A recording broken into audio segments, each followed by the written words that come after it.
When it comes to applying for retirement, eventually you'll get to the point where you have to fish or cut bait, as we say. And I reached that point a little over a week ago. Wanted to tell you about it. Hi guys, I'm a Forester here with another in a series of videos on retirement planning and retirement. I want to address Social Security first because Social Security is really a no-brainer. When you reach my age, I'm going on 70, you have to go ahead and apply for Social Security or you just leave money on the table. So that's really not a tough decision.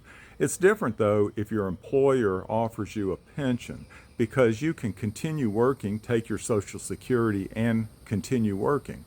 So I was 90% sure I wanted to retire and start taking my pension and Social Security at the same time. It was just simpler that way.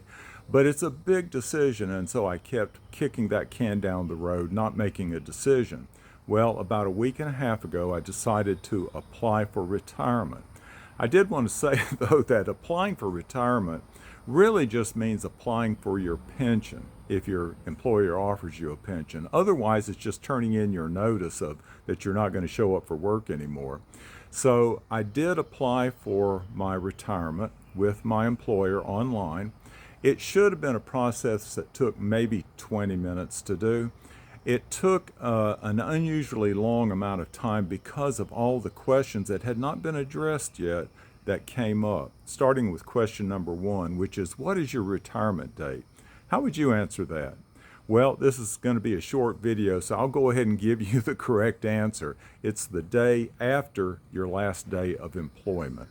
I didn't understand that, so I had to back everything up, or at least consider backing everything up one day.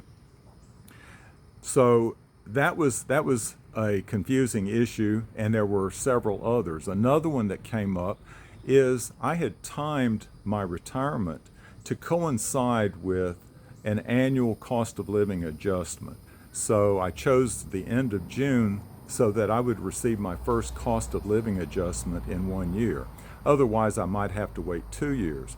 Well, what I learned was that the cost of living adjustment is capped at $500 per year, which is really not that much. It doesn't even come close to keeping up with inflation. So if I'd known all this and other things, I probably would have retired at a different time. But that being what it is, I have 4 more days to work before I have to take my annual leave, and then I'll be retired. So I'm behind on my retirement videos, and so stay tuned because I have more in this head up here about things I want to talk about. I have a lot of thoughts about retirement. I'll talk to y'all later.